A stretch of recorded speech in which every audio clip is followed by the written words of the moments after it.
Attention, all Avengers fans, I'm about to spoil Infinity War for you in what follows. If you haven't seen the movie, then you'd be better off ignoring this theory for the time being, and return to it after you've watched the film.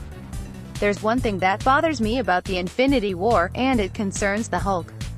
But I can't tell you anything about it until I warn you. Again, that spoilers abound below. Let's start with the image above where we've got a bunch of Avengers joining Wakandians in their defense of Wakanda. Captain America is leading the charge, flanked by Black Panther and his loyal servant Ao on the left, and Bucky and Black Widow on his right. Behind them, there's Hulk, while Falcon and War Machine are flying above them.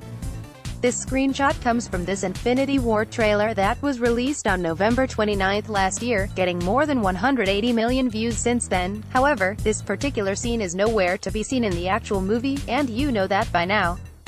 That's because Hulk is not willing to come out and do any fighting, no matter how much Bruce Banner is trying to concentrate. Is Hulk afraid after fighting Thanos early in the movie? We have no idea, but Banner has to pilot the Hulkbuster suit in the actual fight. Interestingly, however, the Hulkbuster is present earlier in the trailer as well. Why did the Russo brothers go through all this trouble to make us think that both Stark's special anti-Hulk suit and the Hulk would be present in the same battle? Just so that we wouldn't guess that the Avengers are actually split up? Did they put the Hulk in the scene above just for misinformation purposes? What if Hulk's presence is, in hindsight, an Easter egg? What if his presence is actually a teaser for what's to come in Part 2 next year? I told you earlier that I don't think that most of the Avengers' deaths that we've just witnessed matter, and many of these characters will be resurrected. Somehow, someone will mess with the timeline again, and prevent Thanos from obtaining the Sixth Stone and snapping his fingers. Rolling back time just to revive the dead isn't enough for the Avengers to win. They still have to destroy the invading force on Wakanda, like they sort of did the first time around.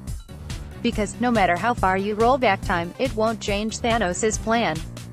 He'll still come for the stones, his warriors will still attack Earth.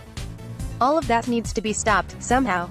Part 2 of Infinity War will surely explain why Banner wasn't able to bring out the Hulk during the Wakanda battle. But it might also bring us a second Wakanda fight starring the exact same players, with at least one notable exception. Banner could transform into the Hulk, leaving the Iron Man costume for someone who can actually pilot it. Of course, I realize this is pretty wild speculation at this point, and Marvel might not even go for a Groundhog Day-like evolution of the plot. At the same time, there's no Marvel movie without epic battles and incredible special effects. Regardless of who lives and dies, you can bet your ass that we'll have massive confrontations like the Wakanda fight in Part 2, which will probably include other heroes such as Captain Marvel, Ant-Man, the Wasp, and Hawkeye. Tags: Avengers, Infinity War.